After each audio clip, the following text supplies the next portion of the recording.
असतो मा सद्गमय तमसो मा ज्योतिर्गमय मृत्युर्मा अमृतं गमय शांति शांति शांति।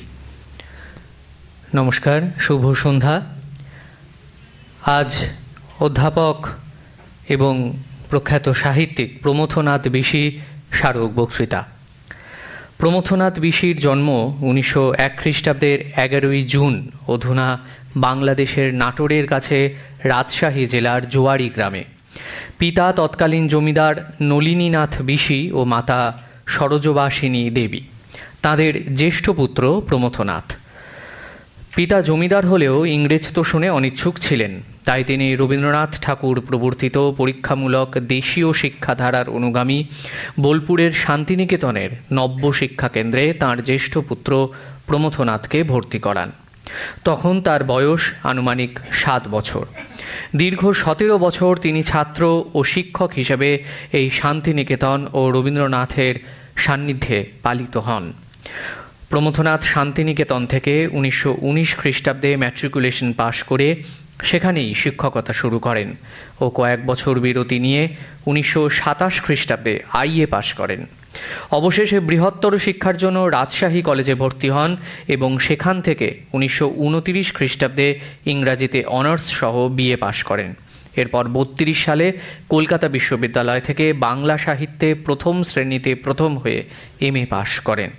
1933 থেকে 36 পর্যন্ত কলকাতা বিশ্ববিদ্যালয়ে রামতনু লাহিড়ী রিসার্চ ফেলোশিপ নিয়ে গবেষণা করার পরে কর্মজীবনে তিনি কিছুকাল আনন্দবাজার ও যুগান্তর পত্রিকায় সাংবাদিকতার কাজ করেছিলেন।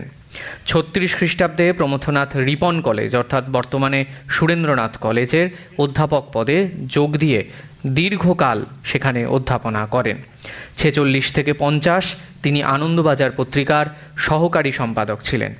1950 খ্রিস্টাব্দে প্রমথনাথ কলকাতা বিশ্ববিদ্যালয়ের বাংলা বিভাগে যোগ দেন ও রবীন্দ্র অধ্যাপক ও বিভাগীয় প্রধান হয়ে 71-এ অবসর গ্রহণ করেন।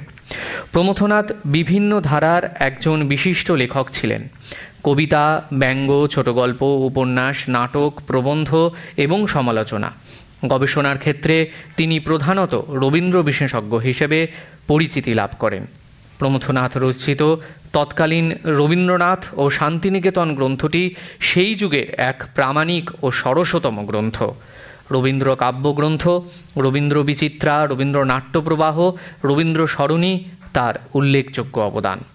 কমলাকান্ত, হাতুড়ি, বিষ্ণু শর্মা, অমিত রায়, স্কট থমসন এইসব বিভিন্ন তার ছদ্মনাম। প্রমথনাথ রচিত কয়েকটি উপন্যাস ও গল্প জোড়াদিঘির চৌধুরী পরিবার, কেশবতী, ডাকিনী, অলৌকিক ইত্যাদি। দেওয়ালি তার প্রথম কবিতার গ্রন্থ। তার রচিত গ্রন্থ সংখ্যা শতাধিক। কেরি সাহেবের মুন্সি ও লালকেল্লা তার দুটি শ্রেষ্ঠ উপন্যাস। সাহিত্য চর্চা ও গবেষণার জন্য প্রমথনাথ 1960 খ্রিস্টাব্দে রবীন্দ্র পুরস্কার, 62-তে বিদ্যাসাগর স্মৃতি পুরস্কার এবং 83-তে জগত্তারিণী পুরস্কার লাভ করেন। প্রমথনাথ বিশি পশ্চিমবঙ্গ বিধানসভারও সদস্য ছিলেন। 72 থেকে 78-এ পার্লামেন্টের রাজ্যসভারও তিনি সদস্য ছিলেন। 1985 খ্রিস্টাব্দের 10ই মে তিনি আমাদের সকলকে ছেড়ে চলে যান। অধ্যাপক প্রমথনাথ বিশি স্মারক বক্তৃতা তার কন্যা শ্রীমতী চিরশ্রী বিশি চক্রবর্তীর পৃষ্ঠপোষকতায় আয়োজিত। আজ বাংলায় অধ্যাপক প্রমথনাথ বিশি স্মারক বক্তৃতা প্রদান করবেন শ্রী শীর্ষেন্দু মুখোপাধ্যায়। তার নতুন করে পরিচয় দেওয়ার কিছু নেই। শ্রী শীর্ষেন্দু মুখোপাধ্যায় শিক্ষকতার মধ্য দিয়ে তার জীবন শুরু করেন। পরবর্তী সময়ে আনন্দবাজার পত্রিকা এবং দেশের সঙ্গেও তিনি যুক্ত থেকেছেন। লেখক ও সাহিত্যিক হিসেবে সুপরিচিত শ্রী শীর্ষেন্দু মুখোপাধ্যায়ের বইয়ের সংখ্যা 2 শতাধিক ও তার রহস্য সমগ্র বিশেষ জনপ্রিয়তা পেয়েছে। 85-তে তিনি পেয়েছেন বিদ্যাসাগর পুরস্কার, 1973 ও 90-এ আনন্দ পুরস্কার এবং 88-তে সাহিত্য একাডেমি পুরস্কার ও 2012-তে তিনি বঙ্গবিভূষণে সম্মানিত হন। আজ তার আলোচনার বিষয় মনো চলো নিজ নিকেতনে।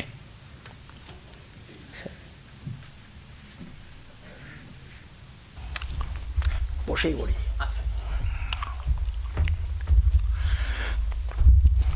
আপনাদের অনুমতি হলে আমি যদি বসেই বলি তাহলে কোনো আপত্তি আছে আপনাদের?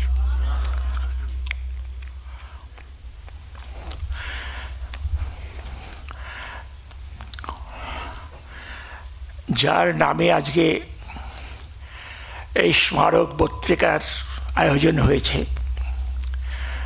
শ্রী প্রমথনাথ বিশি, আমি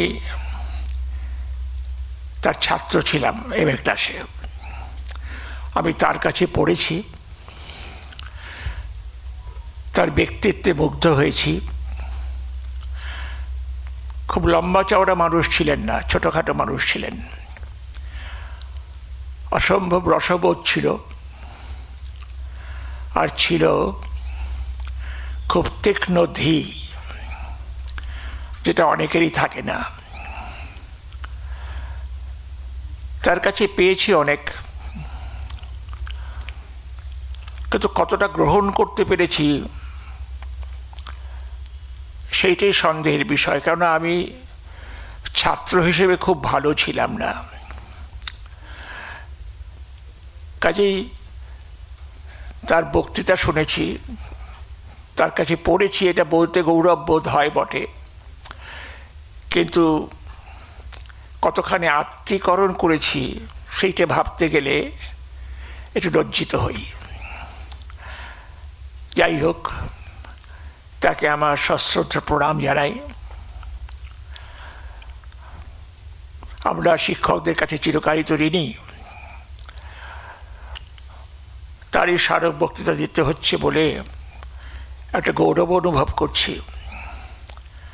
আমার একটু দুঃখও আছে, তার দেওয়া জিনিস ততটা গ্রহণ করতে পারিনি, আত্মীকরণ করতে পারিনি। আজকে আমার যে বিষয়টি, আমাকে নির্বাচন করতে বলা হয়েছিল, আমি এই নামটি দিলাম। তার একটি কারণ হচ্ছে এই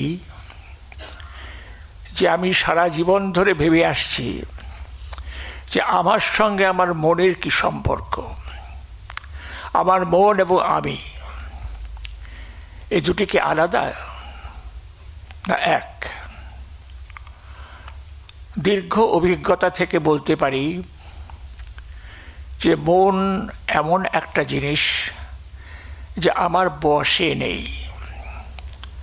আমার অনুগত নয়। সে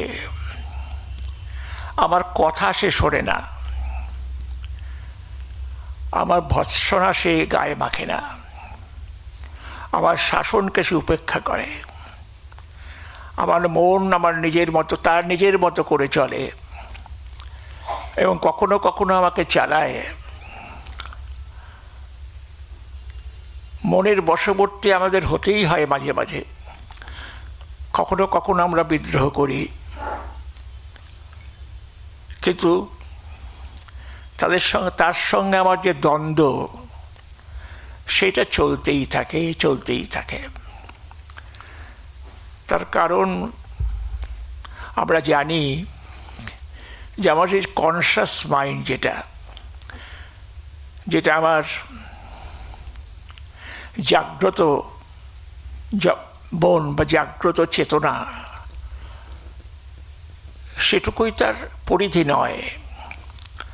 একটা অবচেতন আছে আমাদের ভেতরে, যার পরিধি বিশাল, অসীম বলা যায়। তার উপর আমাদের কোনো হাত নেই, কোনো নিয়ন্ত্রণ নেই।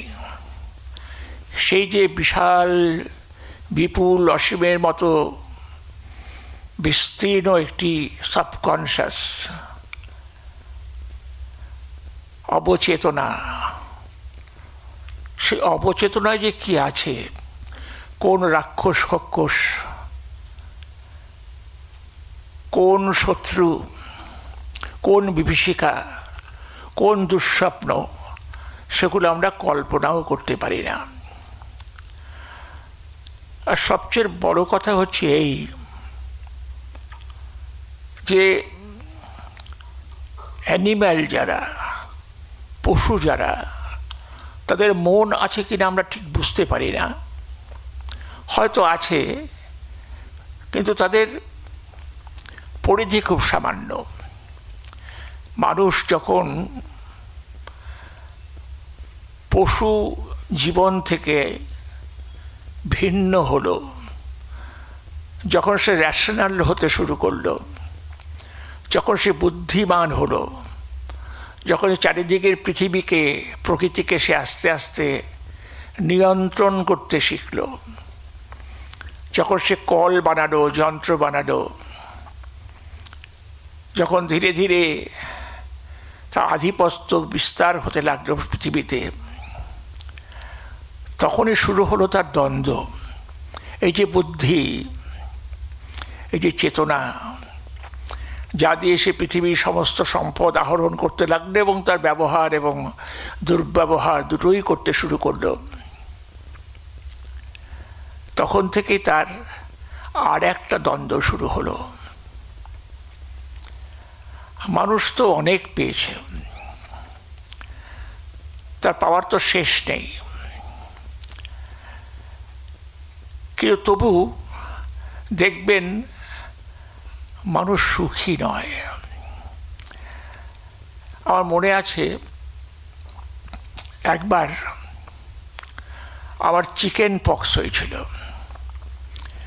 21 দিন ঘরে বন্দি, ছটফট করছি বেরোবার জন্য, বেরোতে পারছি না।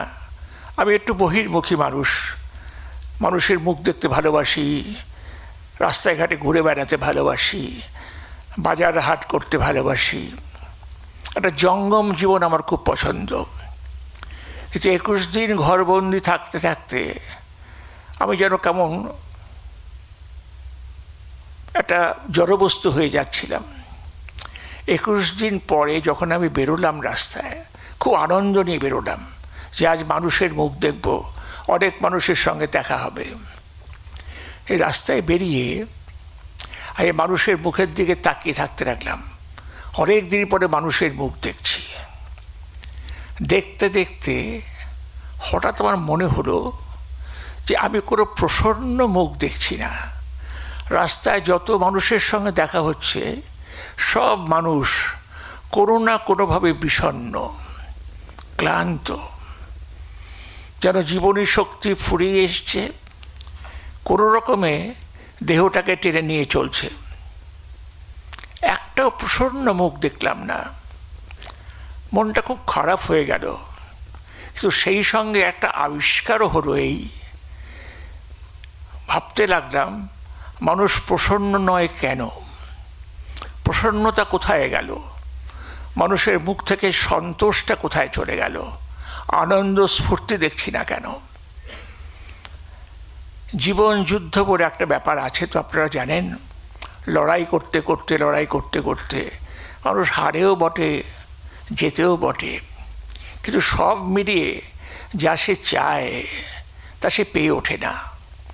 আবার যখন সে পায়, পাওয়ার পরও তার আকাঙ্ক্ষা মেটে না, তা তেমন সুখ হয় না। এই নিয়ে আমি একটি গল্পও লিখেছিলাম। সেই গল্পের মধ্যে এটা ছিল যে একজন একটা আশ্চর্য প্রদীপ পেয়ে গেল। পেয়ে যাওয়ার পর সেই প্রদীপের দৈত্যের সামনে, তার সামনে তো কুবেরের আকর খুলে গেছে, সে যা খুশি চাইতে পারে। সে চাইতে লাগলো, আমাকে এটা দাও, সেটা দাও। দৈত্য দিয়েই যাচ্ছে তাকে একের পর এক। হতে হতে হতে হতে সে বলছে যে তুমি আমাকে এত কিছু দিয়েছ, কিন্তু আমার যদি আয়ু সীমিত হয়, আমার যদি ভোগস্পৃহা সীমিত হয়, তাহলে আমি এত ঐশ্বর্য দিয়ে কী করব? আমি তো ভোগ করতে পারবো না, আমার আয়ুটা বাড়িয়ে দাও।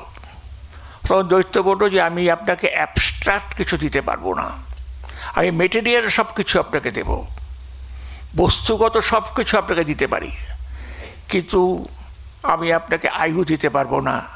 আপনি যদি ঈশ্বরের সঙ্গে সাক্ষাৎকার চান, তা দিতে পারবো না। আপনার মন ভালো করে দেওয়ার জন্য আমি নানা জিনিস আয়োজন করতে পারবো, কিন্তু আপনার মনটাকে ভালো করে দিতে পারবো না। এগুলো অ্যাবস্ট্রাক্ট। আমার কাছে অ্যাবস্ট্রাক্ট কিছু চাইবেন না, মেটেরিয়াল যা চান তা আমি সব আপনাকে দিতে পারি, টাকা পয়সা, ধন দৌলত, সোনা দানা, বাড়ি গাড়ি, যা চান। চাইতে চাইতে চাইতে চাইতে একসময় সে বুঝতে পারলো এই চাওয়ার আমার শেষ নেই, কিন্তু আমার আনন্দ হচ্ছে না। আমার ভোগস্পৃহা যদি না থাকে, আমার যদি অল্পেই আমার ভোগস্পৃহা মিটে যায়, তাহলে এত সম্পদ আমি কী করে ভোগ করব? সুতরাং না পেলেও যেমন দুঃখ, পাওয়ারও দুঃখ আছে। কিন্তু এই যে মন, এই রহস্যময় মনকে নিয়ে আমাদের যত সমস্যা, যত প্রবলেম, তার কারণ আপনি দেখবেন মাঝে মাঝে আমরা এমন সমস্ত অন্যায় স্বপ্ন দেখি, অন্যায় চিন্তা করি, বিধি বহির্ভূত অনেক রকম চিন্তা আমাদের মাথায় আসে, নানান রকম বিভৎস জিনিস আমাদের কল্পনায় যাতায়াত করে। আমরা সবাই খুনি নই, কিন্তু মাঝে মাঝে কাউকে কাউকে খুন করতে ইচ্ছে হয় আমাদের। এই যে মন, এই মনটা আমার বশে নেই, আমার নিয়ন্ত্রণে নেই। সেই জন্য মন থেকে যা মানুষকে ত্রাণ করে, মানুষকে উদ্ধার করে, যা তার নাম দিয়েছিলেন আমাদের আদি পুরুষ ঋষিরা মন্ত্র। মন থেকে যা ত্রাণ করে তাই হচ্ছে মন্ত্র। কিন্তু কথা হচ্ছে যে এই মন্ত্র ঠিক আছে, সবাই তো আর মন্ত্র নিয়ে চলে না। যারা সাধারণ মানুষ জীবনযাপন করে সাধারণভাবে, তাদের সঙ্গে মনের যে আড়াআড়ি চলে, মন তার বশে নেই। যেরকম দুষ্টু ছেলে বাইরে ঘুরে বেড়াচ্ছে, দুষ্টুমি করছে, লাফঝাপ করছে, মা ডাকছে ওরে ঘরে আয়, ঘরে আয়, ব্যথা পাবি, পড়ে যাবি, রক্ত পড়বে, ছেলে কথা শুনছে না। মনের সঙ্গে ঠিক আমাদের এইরকম সম্পর্ক, মা আর দুষ্টু ছেলে যেরকম সম্পর্ক, ঠিক সেরকম সম্পর্ক। নিরিখ থিরিখ ঘুরে বেড়াচ্ছে মন, তাকে বসে আনতে পারছি না। ঠিক সেই রকম এই মনের সঙ্গে যে আমাদের দ্বন্দ্ব, আমাদের মনের সঙ্গে যে বিশাল ব্যবধান, পার্থক্য, তাকে যে কিছুতেই চাবুক মেরে শাসন করা যাচ্ছে না, বেঁধে রাখা যাচ্ছে না, বসে আনা যাচ্ছে না, এটি আমাদের সবচেয়ে বড় সমস্যা। এই মন নিয়ে কি করিব? আমাদের বঙ্কিমচন্দ্র অনেকদিন আগে বলেছিলেন যে এই জীবন লইয়া কি করিব, প্রশ্ন করেছিলেন, এই জীবন লইয়া কি করিব। আপনারা দেখবেন কখনো কখনো মানুষ কিভাবে জীবনটাকে কাটাচ্ছে। এই মাঝে মাঝে একটা সময় যখন যৌবন বয়সে ফ্যা ফ্যা করে রাস্তায় ঘুরে বেড়াতাম, তখন দেখতাম কিছু লোক পার্কে বসে তাস খেলছে, বা আনন্দ পাওয়ার জন্য বারে গিয়ে মদ খাচ্ছে, বা অন্যান্য ফুর্তি করছে, করে বেড়াচ্ছে। অর্থাৎ সময়টা কিভাবে কাটিয়ে দেওয়া যায়, কিভাবে সময় কাটিয়ে দেওয়া যায় সেই চেষ্টা করছে। এই চেষ্টা আমরাও একসময় করেছি, কিভাবে সময়টা কাটিয়ে দেওয়া যায়। কিন্তু এই সময় কতখানি মূল্যবান, এ সময় কতখানি মহার্ঘ, তার কোনো ধারণা আমাদের আছে? একটা সেকেন্ড, একটা মিনিট সময় কোটি কোটি টাকা দিয়েও ফিরিয়ে আনা যায় না। যে সময় বয়ে যাচ্ছে, বয়েই যাচ্ছে। আর আমরা জানি, কেউ কেউ বলেন যে সময় তিনটে স্থিতি আছে, বর্তমান, ভবিষ্যৎ এবং অতীত। কেউ কেউ বলেন যে বর্তমান বলে কিছু নেই। বর্তমান বলে কিছু নেই কেন? তার কারণ ভবিষ্যৎ আর অতীত প্রতি মুহূর্তে সময় পিছিয়ে যাচ্ছে। একটা মুহূর্ত দাঁড়াচ্ছে না, তো কোথাও সময় দাঁড়াচ্ছে না, প্রতিটা সেকেন্ড পার হয়ে যাচ্ছে, পার হয়ে যাচ্ছে। সুতরাং বর্তমান বলে কিছু স্থির সময় নেই, দুটো সময় আছে, একটা ভবিষ্যৎ, একটা অতীত। মাঝখানে বর্তমান জিনিসটা হাওয়া, কিছু নেই তাতে। বর্তমান বলে কিছু নেই, কারণ ওখানে স্থিতি নেই সময়ের, সময় বয়ে যাচ্ছে। আবার কেউ কেউ প্রশ্ন করেন যে সময় বলেই কিছু কি আছে? সময় তো মানুষের কল্পনা। সময় বলে কিছু নেই, আছে গতি। সমস্ত বিশ্বজগৎ চলছে একটা গতির ওপরে, সময় বলে কিছু নেই। এ বিতর্কের অবসান হবে না, এই বিতর্কের কোনো সমাধানও নেই। আমরা যে জীবন যাপন করি সেই জীবন কীরকম? একদিকে বন্ধ দরজা হচ্ছে জন্ম, আরেকদিকে আরেকটি বন্ধ অর্গল হচ্ছে মৃত্যু। এই জীবনের জন্ম এবং মৃত্যু দুটি অর্গলদ্বারের মাঝখানে আমাদের ব্যক্ত জীবন। যে সামান্য সময় আমরা বেঁচে থাকি, 60, 70, 80, 90 বছর, কেউ আয়ুষ্মান হয়, কেউ হয়তো স্বল্পায়ু হয়, কিন্তু এই দুটো বন্ধ দরজার মাঝখানে যেটুকু ব্যক্ত জীবন, তার উপরে এক মহানাগ তার ছায়া বিস্তার করে আছে। মৃত্যুরূপী মহানাগ সে ফণা তুলে আছে, তার প্রলম্বিত ছায়া আমাদের সমস্ত জীবন জুড়ে। মৃত্যুর ছায়ায় আমরা বাস করি, আমাদের এই ব্যক্ত জীবন। আমরা জানি যে একদিন আমার এই জীবন ফুরিয়ে যাবে, তারপর কি হবে আমরা জানি না। যখন জন্ম হয়েছিল তার আগে কি ছিল আমার জানা নেই। মাথা খুঁটে মরলেও জানা যাবে না জন্মের আগে কি ছিল আর মৃত্যুর পরে কি হবে। এই যে ব্যক্ত জীবনটুকু আমরা দেখছি, তাও মৃত্যুর ছায়ায়। এইটুকু সময়ের মধ্যে আমরা কি করি? যেহেতু মৃত্যুর ছায়াটি প্রলম্বিত আছে, মহান আগের মতো ফণা তুলে আছে, সেই হেতু আমরা দ্রুত আমাদের জীবনে যত ঐশ্বর্য, যত সঞ্চয়, তা জড়ো করার চেষ্টা করি। যত সুখ, যত আনন্দ পাওয়ার আছে সেগুলো জড়ো করার চেষ্টা করি। এই জীবনটাকে ফুর্তিতে, আনন্দে ভরিয়ে তোলার চেষ্টা করি। আর সেইটা করতে গিয়েই আমাদের নানান রকম প্রমাদ ঘটে যায়, নানা রকম বিচ্যুতি ঘটে যায়, নানা রকম ভুলচুক হতে থাকে জীবনে। এই ভুলচুকের কথা বলছি এই কারণেই যে ধরুন এইখানে একটি জলের বোতল আছে, এই জলের বোতলটি যদি হঠাৎ করে পড়ে যায়, পড়ে গেল, একটা গ্লাস, এক গ্লাস জল হঠাৎ পড়ে গিয়ে ভেঙে গেল, মনে হলো গ্লাসটা ভেঙে গেল, অ্যাক্সিডেন্টাল। পৃথিবীতে কোনো কিছু অ্যাক্সিডেন্টাল নয়, কোনো কিছু অ্যাক্সিডেন্ট ঘটে না। যা কিছু ঘটছে তার পেছনে একটা প্রলম্বিত দীর্ঘ কার্যকারণ আছে। যদি আপনারা প্রশ্ন করতে থাকেন গ্লাসটা কেন পড়ে গেল, গ্লাসটা পড়ে যাওয়ার কী কারণ, কারো অন্যমনস্কতা, কারো সামান্য রকম ভুলচুক, সেই ভুলচুকটা কেন করলো তার পেছনে কারণ অনুসন্ধান করতে করতে গিয়ে দেখা গেল যে তার হয়তো ছেলের অসুখ, তার হয়তো একটা কোনো গণ্ডগোল চলছে, একটা চিন্তা ভাবনা চলছে, তারও পেছনে আবার আরেকটা কারণ আছে, তারও পেছনে আরেকটা কারণ আছে। এই কারণের শেষ নেই। একটা গ্লাস পড়ে যাওয়ার পেছনেও একটা দীর্ঘ কারণ শৃঙ্খল আছে। অনেক দিন ধরে সেটা যে ঘটবে এই সময়ে সেটা স্থির হয়ে আছে। একটা সময় এমন আসে যখন ঘটনাটা ঘটে, আমরা মনে করি ঘটনাটা ঘটলো, এই ঘটনার পিছনে কী আছে সেটা ভেবে দেখি না। সেই জন্য আমরা যখন জীবন যাপন করি, এই জীবনটা আমাদের খানিকটা অন্ধের মতো, খানিকটা আন্দাজে আন্দাজে আমরা চলি। চোখ আছে তবু হোঁচট খাই, কান আছে তবু শুনতে পাই না, আমাদের চেতনা আছে তবু ভুলভাল করে ফেলি, লজিক আছে তবু ইললজিক্যাল কাজ করে ফেলি। কেন করি?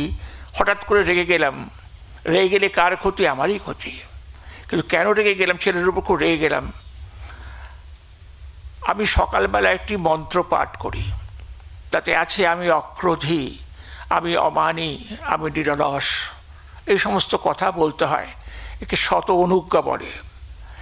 শত অনুজ্ঞা মানে নিজেকে নিজেই বোঝানো যে এটা হচ্ছে অটো সাজেশন, নিজেকে সাজেস্ট করা যে আমি অক্রোধী, আমি অমানী, আমি নিরলস, এগুলো নিজেকে বলা, নিজেকে বোঝানো।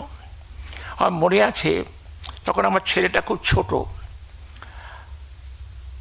কি একটা কারণে আমি ছেলের উপর খুব রেগে গেছি, রেগে গিয়ে মারবার জন্য চর তুলেছি। তখন আমার সেই ছোট্ট ছেলেটি আমার দিকে অবাক হয়ে তাকিয়ে বলল যে একটু আগেই না তুমি বলছিলে আমি অক্রোধী, আমি অমানী। আমি এত লজ্জা পেলাম যে বলার নয়। সত্যিই তো, একটু আগে এই কথা বলছিলাম, তাহলে আমি হঠাৎ রেগে গেলাম কেন? তখন আমি আমার ছেলের কাছে একটু ক্ষমা চাইলাম, এতে কিছু মনে করিস না, আমার এরকম ভুল হয়ে গেছে, নিজেকে সামলাতে পারিনি। এবং খুব লজ্জা পেলাম নিজের কাছে যে আমি নিজেই নিজেকে অক্রোধী বলার প্রতিদিন বলি, কিন্তু সেই ক্রোধ আমার বশে আসেনি, অর্থাৎ মন আমার বশে নেই, আমার হাতে নেই। এই মন আমাকে অনেক সময় এমন কাজ করিয়ে ফেলে। আমার একটা ঘটনার কথা মনে আছে, আমার অফিসে যখন আমি আনন্দবাজার পত্রিকার অফিসে দেশ পত্রিকায় চাকরি করতাম, তখন আমাদের কাছে আমাদের অফিসে একটা প্রায় একজন পাগলাটে গোছের একটা লোক আসতো। সে পাগলাটে গোছের লোক এসে হম্বিতম্বি করতো। সে লিখতে পারে না কিছু, সে লেখা জমা দিত এবং লেখা ছাপা হয়নি, কারণ সেই জন্য সে খুব হম্বিতম্বি করতো, কেন আমার লেখা ছাপা হচ্ছে না, এবারে একটু চেঁচামেচি করতো, কিন্তু লেখা ছাপা মতো লেখা সে লিখতো না। তো যাই হোক, একদিন সে এসছে, সেদিন আমি কবিতার দপ্তরে নেই, তার সত্ত্বেও সে আমার কাছে এসে বলছে আমি লেখাটা দিয়ে গেলাম, লেখাটা যেন সামনের সংখ্যায় ছাপা হয় ইত্যাদি ইত্যাদি বলে আমাকে খুব ধমকাচ্ছে। তো আমি একটু রেগে গিয়ে তাকে উল্টে একটা ধমক দিয়েছি। ধমক দেওয়াতে সে আমাকে মারতে উঠেছে। সে মারতে উঠে চেঁচামেচি করে খুব চিৎকার করে উঠে আমাকে মারতে উঠেছে। আপনার এত বড় সাহস বলে সে আমাকে, আমি তো লেখাটাকে ফেরত দিয়ে দিয়েছি আর কি। তখন সব আমার অফিসের লোকজন ছুটে এসছে, শুনে তাকে ঘির ধরে ফেলেছে ও তাকে তখন সবাই মারে আর কি। তখন আমার চেতনা হলো যে আমি তো ন্যাশনাল, আমি তো স্থিতবুদ্ধির মানুষ, এটা পাগল এটা আমি জানি, তাহলে আমি এর উপর রেগে গেলাম কেন? এর উপর রাগ করার তো কোনো মানে হয় না, কারণ তো পাগল, আমি জানিও পাগল। তাই সবাইকে বললাম না, আমাকে ছেড়ে দাও, কিছু করেনি। আমি তখন তাকে বিনয় বছরে বললাম যে আপনার লেখা আমি রেখে দিলাম, লেখা দেখা হবে, যদি মনোনীত হয় তাহলে ছাপা হবে বলে তুই বইয়ে তাকে শান্ত করে ফেরত পাঠালাম। লজ্জা হলো এই কারণে যে সে পাগল তো ঠিক আছে, কিন্তু আমি তার সঙ্গে এরকম পাগলামি করতে গেলাম কেন? দোষটা তো আমার। যেরকম মাঝে মাঝে মনে হয় যে আমাকে একজন বলেছিল যে দেখ, এক বন্ধু খুব অসুস্থ, আমি তাকে দেখতে গেছি, তো সে তখন তার তখন ওই জড়বিকার হয়েছে। জড়বিকার অবস্থায় সে তখন যে সামনে যায় তাকে মারতে ওঠে এবং গালাগাল দেয়, যাচ্ছে তাই গালাগাল দেয়। সে গালাগাল দেওয়ার সময় তখন আমরা কি বলি যে লোকটা অসুস্থ, সে গালাগাল দিচ্ছে, মারতে উঠছে, আমরা কিছু মনে করি না। ঠিক আছে, ও জড়বিকার হয়েছে, মারতে উঠছে, গালাগাল দিচ্ছে, ও তো কিছু না, তো জড়বিকার, ও তো আসল লোকটা নয়। কিন্তু এই লোকটা যদি জড়বিকার ছাড়া সাধারণ মানুষ হিসেবে ওইটা করতো, তাহলে তার উপরে আমি রাগ করতাম, তাকে ঘুষি মারতাম, তাই কিছু করতাম। কিন্তু আমরা এটা ভুলে যাই, যখন মানুষ রাগ করে সেইটাই তার বিকার, সেইটাই তার বিকার। ওই বিকার থেকে সে রাগটা করছে, সে প্রতিশোধ নেওয়ার জন্য উন্মত্ত হয়ে উঠছে। যা কিছু করছে সব কিছু তার ওই অন্তরের বিকার থেকে হয়। এই বিকার মানেই মন যখন আমার বশে নেই। তাই যখন সন্ন্যাসী এই গান করেন যে মন চলো নিজে নিকেতনে, তখন এর মর্মার্থ বুঝতে আমাদের কোনো কষ্ট হয় না। মনকে নিজের নিকেতনে আনা এ বড় কঠিন কাজ, এ বড় কঠিন কাজ, সারা জীবনের কাজ। মনকে নিজের বশে আনা, নিজের নিয়ন্ত্রণে আনা, মনকে নিজের পোষা কুকুরের মতো, নিজের পোষা ময়নাটির মতো, পোষা বিড়ালটির মতো তাকে নিয়ন্ত্রণে রাখা, তাকে আদরে রাখা, এ আমাদের হয়ে ওঠে না। মন একদিকে, আমরা আরেক দিকে। আমার মন যা খুশি তাই করে চলে। আমি অবাক হয়ে দেখি যখন আমরা দুঃস্বপ্ন দেখি। যারা কোনো স্বপ্ন দেখি, তো মৃত মানুষকে স্বপ্ন দেখে আমি প্রায়ই দেখি। মৃত মানুষ স্বপ্নে আসছে, কিন্তু আমার মনে হয় না, আমি জানি লোকটি মারা গেছেন। যখন আমি বাবাকে স্বপ্ন দেখছি, বাবা তো মারা গেছেন, কিন্তু বাবাকে যখন স্বপ্নে দেখছি তখন একবারও মনে হয় না যে মারা গেছেন, তখন মনে হয় বাবা তো বেঁচে গেছেন। কিন্তু আমার লজিক্যাল মন তখন অ্যাট রেস্ট, আমার লজিক্যাল মন তখন কাজ করছে না। সেই জন্য যখন স্বপ্নে মৃত বাবাকে দেখছি তখন মনে হচ্ছে তিনি বেঁচে আছেন, মাকে দেখছি বেঁচে আছেন, আমার স্ত্রী মারা গেছেন তাকে দেখছি বেঁচে আছেন। তখন একবারও মনে হয় না কী করে বেঁচে আছেন। তখন আমাদের লজিক্যাল মনটা ঘুমিয়ে থাকে, আমাদের লজিক্যাল মন কাজ করে না। জাগ্রত অবস্থায় যেটুকু লজিক্যাল মন কাজ করে সেটুকুও ঠিক কাজ করে না একটি কারণে, যে আমাদের সত্তা ঘুমিয়ে থাকে, আমাদের সত্তা সম্পূর্ণ জাগ্রত নয়, সেজন্য আমরা মনকে নিয়ন্ত্রণ করতে পারি না। এই সব কথা কেন বলছি, যখন আমি খুব ছোট ছিলাম, তখন খুবই ছোট, তখন একবার হঠাৎ, তখন আমরা কাটিহারে, আমার মনে হয়েছিল রাস্তায় খেলতে খেলতে হঠাৎ মনে হলো যে আমার চারদিকে যে পৃথিবীটা এটা আনরিয়াল, এর কোনো অর্থ নেই, যা চারদিকে দেখছি তা মিথ্যে, তা সম্পূর্ণ আমার কাছে অচেনা। এই বৃক্ষরাজি, এই ঘাস পাতা, আকাশ, এই বাড়িঘর, এই রাস্তাঘাট, কিচ্ছু আমি চিনতে পারছি না, কোনোটাই আমার রিয়াল মনে হচ্ছে না। এগুলো কী মনে হচ্ছে? আইডেন্টিটি কী, এই পরিচয় কী? এই চারদিকে এই যে ফলিত সমস্ত নানা রকম জিনিস দেখছি, এগুলো কী আমি চিনতে পারছি না। হঠাৎ আমার মাথার মধ্যে এই ঘোর লাগার অবস্থা, আমি কেন কিছুই চিনতে পারছি না। তখন দৌড়ে গিয়ে আমি আমার মাকে জাপটে ধরে বললাম যে মা, আমার মাথার মধ্যে কীরকম করছে, কীরকম করছে। তখন মা তো খুব চিন্তিত হলেন, আমাকে জড়িয়ে ধরলেন, মাথায় জপ টপ করে দিলেন। তিনি শারদেশ্বরী আশ্রমের কন্যা ছিলেন, স্বয়ং গৌরী মা শিষ্যা, খুব ধার্মিক মহিলা ছিলেন। আমাকে জড়িয়ে ধরে অনেক মন্ত্রতন্ত্র জপ করলেন, করে সান্ত্বনা দিলেন। আমি আস্তে আস্তে আবার স্বাভাবিক হলাম। কিন্তু এটা আমার মাঝে মাঝেই হতো একটা সেন্স অফ আনরিয়ালিটি। চারদিকের মানুষজন, গাছপালা, আকাশ, বাড়িঘর, কিচ্ছু চিনতে পারছি না, আইডেন্টিফাই করতে পারছি না, এগুলো কী বুঝতে পারছি না। এমন একটা অদ্ভুত ধরনের ভ্যাকুয়াম হয়ে যেত মাথাটা, একদম ভ্যাকুয়াম। সেই বয়সে ডিপ্রেশন হওয়ার তো কোনো কারণ নেই, ডিপ্রেশনটা হয়ও নি, কিন্তু সেটা একটা অদ্ভুত ধরনের আমার চৈতন্যের সংকট, আমার অস্তিত্বের সংকট। এই সংকট থেকে কী করে ত্রাণ পাবো সেই প্রাণপণে ভাবতাম।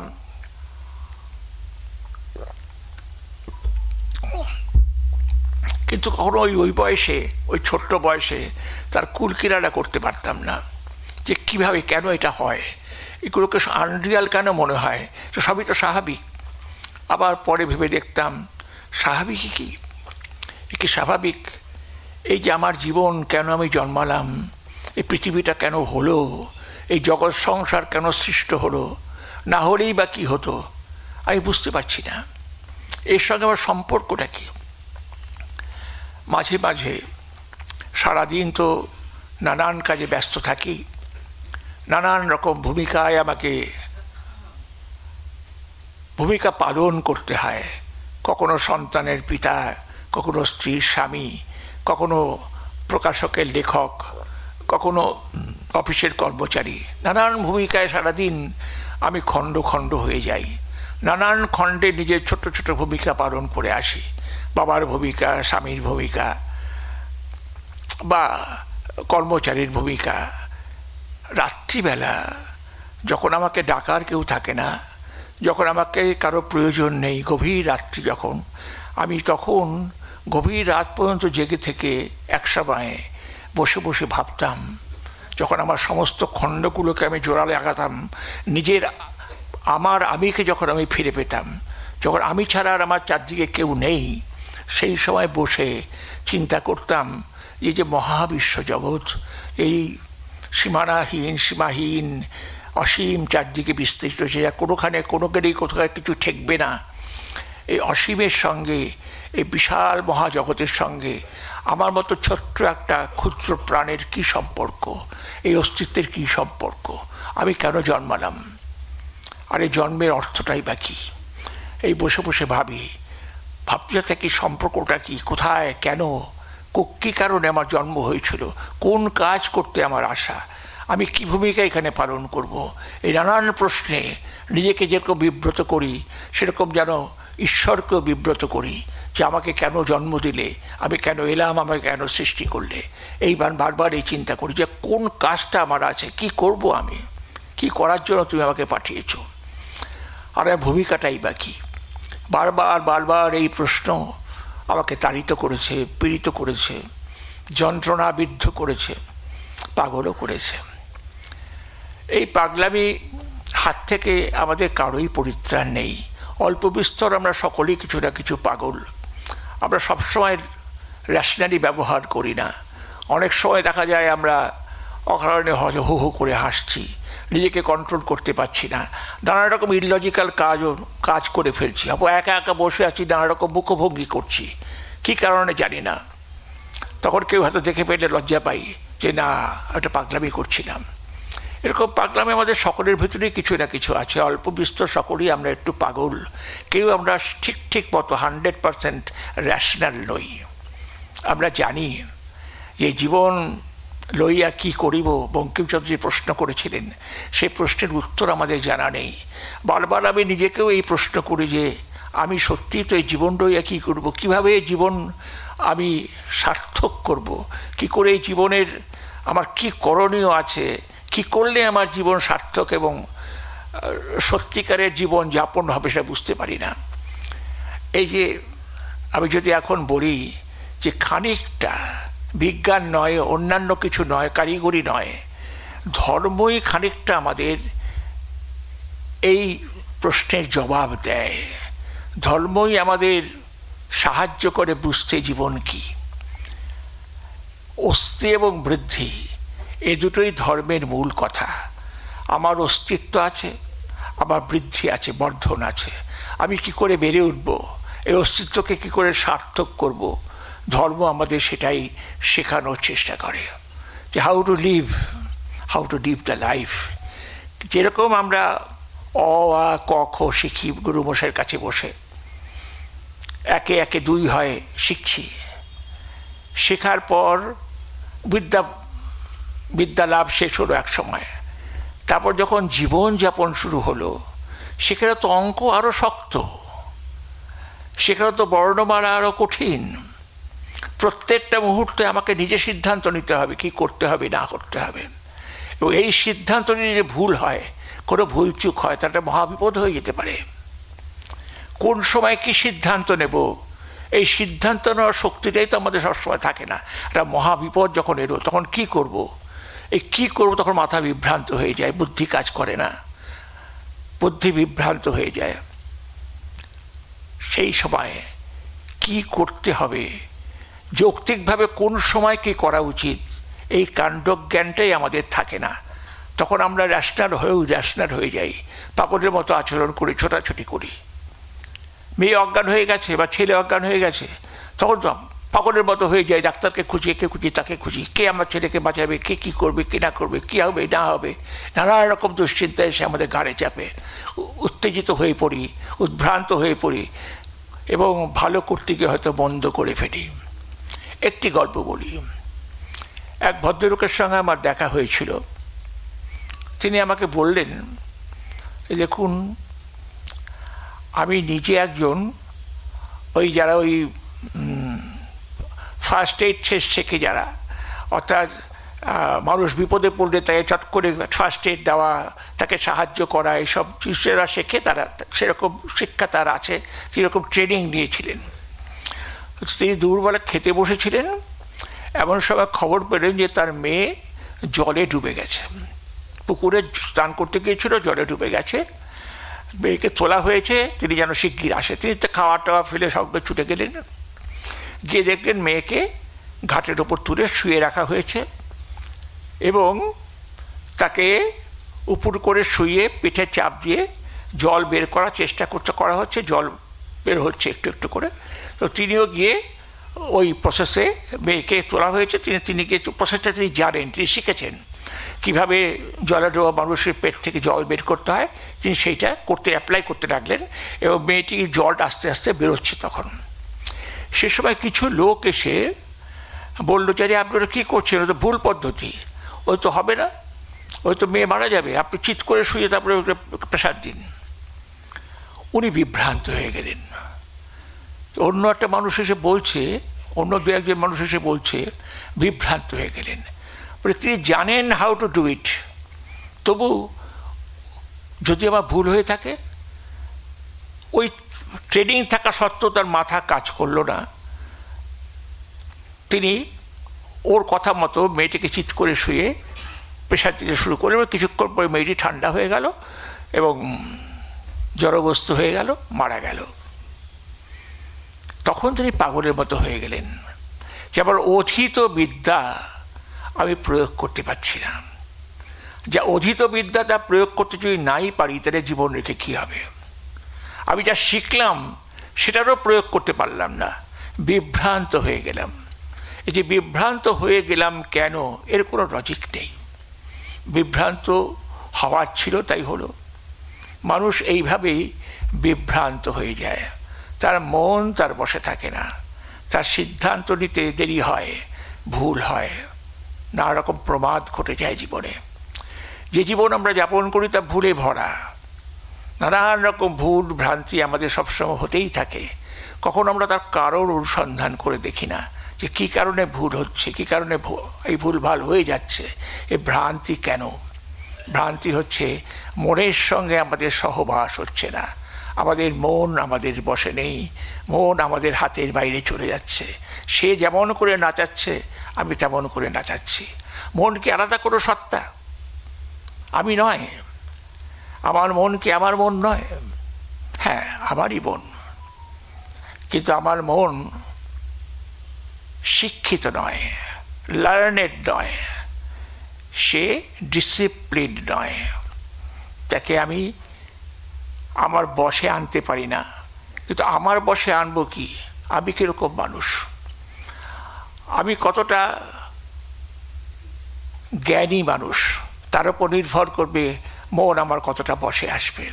মন আমার বশে আসতেই হবে না। আপনারা দেখবেন আজকাল খুন খারাপি কত বেড়ে যাচ্ছে। এত খুন খারাপি বাড়ছে কেন? মানুষ সামান্য কারণে রেগে গিয়ে, সেই দেখলাম খবরের কাগজে একটা খবর বেরিয়েছে, 60 টাকা না 65 টাকা আদান প্রদানের ব্যাপার, ধার নিয়েছিল, ধার শোধ করেনি। সেই 65 টাকার জন্য একটা লোককে খুন করে দেওয়া হলো, দৃষ্টি খুন করে দিল। এই খুন করে দেওয়াটা কেন? প্রতিশোধ স্পৃহা। আপনারা দেখবেন আজকাল যত সিনেমা হয়, যত মানে হিন্দি সিনেমা বলুন, বাংলা সিনেমা বলুন, সব কিছুতে প্রতিশোধ স্পৃহার জয় দেখা যায়। রিভেঞ্জ হচ্ছে একটা সবচেয়ে বড় কথা। ক্ষমা নয়, কিন্তু ক্ষমার কথাটা মানুষ আস্তে আস্তে ভুলে যাচ্ছে। রিভেঞ্জ নিতে হবে, আর রিভেঞ্জ যত নেওয়া হয় তত হাততালি পড়ে, তত বেশি মানুষ খুশি হয়। হ্যাঁ, প্রতিশোধ দেওয়া হয়েছে। এই প্রতিশোধ যে কতখানি সাংঘাতিক দুর্বিষহ ব্যাপার, এই প্রতিশোধের আবার প্রতিশোধ আছে, সেটা মানুষ ভুলে যায়। এই রকম করেই আমাদের জীবন চলছে। আস্তে আস্তে আস্তে আস্তে আমরা চারদিকে আমাদের জীবনের কোয়ালিটির অবনমন দেখতে পাচ্ছি। একটু একটু একটু একটু করে মানুষের অধঃপতন হচ্ছে। অধঃপতন হচ্ছে যে সেটা মানুষ বুঝতেও পারছে না। মানুষ প্রগতির হাওয়ায় চলছে, ভাবছে পৃথিবী সভ্য হচ্ছে, আরও এগিয়ে চলেছে। মানুষ অনেক বেশি আরও এগোবে, বিজ্ঞান এবং প্রযুক্তি আমাদের হাতে আছে, আকাশে রকেট উঠছে, মহাকাশ জয় হচ্ছে, ইত্যাদি ইত্যাদি অনেক কিছু শুনবেন। আমাদের এই অস্ত্র আছে, সেই অস্ত্র আছে, শুনবেন। ক্ষমার কথা শুনবেন না, ভালোবাসার কথা শুনবেন না। ভালোবাসার কথা বলা হয় খুব বেশি, প্যার মহব্বত, ভালোবাসা, প্রেম, ঈশ্বরপ্রেম সব শুনবেন, কিন্তু আস্তে আস্তে ভালোবাসার পাত্রটি শূন্য হয়ে যাচ্ছে, মধুপর্কের বাটির আকারে এসে গেছে। এখন ভালোবাসা বলে আর কিছু নেই, থাকছেই না। আস্তে আস্তে মানুষ ভালোবাসা ভুলে যাচ্ছে। তার অল্প কয়েকটি মানুষের মধ্যে সীমাবদ্ধ হয়ে যাচ্ছে। আমার বউ, আমার পরিবার, আমার ছেলে, আমার মেয়ে, এইটুকুর মধ্যে আমার সমস্ত ভালোবাসাটুকু বাঁটবারা হয়ে যাচ্ছে। বাইরের জন্য আর থাকছে না, বাইরের মানুষের জন্য আর থাকছে না। আমার মনে আছে যে একজন ভদ্র মহিলা রোববার সকালবেলা বাপের বাড়ি যাবেন, স্বামী সহ, বাচ্চা সহ। উনি গেছেন স্টেশনে, ভীষণ ভিড়, ট্রেনে ভীষণ ভিড়, উঠতে পারছেন না। ভদ্রমহিলা রাগ করে বলছেন, কি ভিড় বাবা, লোকগুলো মরেও না। কিছু লোক মরে গেলে ফাঁকা হতো ট্রেন। রাত্রিবেলা সন্ধ্যেবেলা বাপের বাড়ি ঘুরে টুরে রাত্রিবেলা ট্রেনে ফিরছেন। ফেরার সময় ট্রেন একদম ফাঁকা, কোনো লোকজন নেই। তখন স্বামীকে বলছে, ও বাবা গো, এই ট্রেন যে একদম ফাঁকা, কামরা ফাঁকা, উঠতে ভয় ভয় করছে, চোর ডাকায় যদি ধরে, চলো দেখি কোথায় লোকজন আছে সেখানে উঠি। খুঁজে খুঁজে কোথায় লোকজন আছে খুঁজে পাচ্ছেন না, তারা খুব বিপদে পড়েছেন। লোকজন ছাড়া পাচ্ছে না, লোকজন উঠেছে এমন কামরায় উঠবেন। দুরকমই আছে, অতিলোক, লোকজন মরে না কেন, আবার যখন ফিরছেন তখন ভয় যে লোকজন নেই কেন, লোকজন থাকলে ভালো হতো। তো এইরকমই মানুষের মন, কখনো একরকম চায়, কখনো আরেক রকম চায়। তা আমারও এরকম একবার হয়েছিল। অনেক রাতে একবার ট্রেনে মহিষীগ্রাম থেকে ফিরছিলাম, প্রচণ্ড বৃষ্টি বাদলা সেদিন। তো আমিও সেদিন উঠলাম ট্রেনে। সেদিন ট্রেনে উঠে দেখি সম্পূর্ণ কামরাটা ফাঁকা, হা হা করছে ফাঁকা। আর সে ট্রেনে বসে অদ্ভুত মনে হচ্ছে ভুতুরে ট্রেন, ভুতুরে। অথচ আমিও ভিড় খুব একটা ভয় পাই, ভিড়কে পছন্দ করি না। সেই জনমানবহীন ট্রেনে কামরায় উঠে আমারও সেদিন ভীষণ ভয় ভয় করছিল যে কী হলো, লোকজন গেল কোথায়। অনেক পরে শ্রীরামপুর আসার পর দেখলাম একটু কয়েকজন লোকজন উঠলো, হাঁপ ছেড়ে বাসটা লোক উঠেছে। যাই হোক, আমাদের মনকে নিয়ে এত কথা বলার একটাই কারণ যে আমি নিজেও একজন মনের ভিকটিম। মন আমাকে ভিকটিম বানিয়েছে। আমি তার কাছে মাঝে মাঝে হেরে যাই, তার সঙ্গে লড়াই করি। অনেক সময় মনকে বশে আনতে পারি, অনেক সময় বশে আনতে পারি না। তখন তার সঙ্গে একটা আপোষ সভা করতে হয় আমাকে, যে তুমিও থাকো আমিও থাকি, আমাকে বেশি জ্বালিও না, আমিও তোমাকে বেশি জ্বালাবো না। এই রকম করে মনের সঙ্গে একটা সহাবস্থান, এটা মনে রাখতে হবে। এ মন আর আমি এক, আবার এক নইও। মন আমাকে নাচায়, আমি তাকে নাচাই না। আমি তাকে বসে আনার চেষ্টা করি, সে আমার বসে আসে না।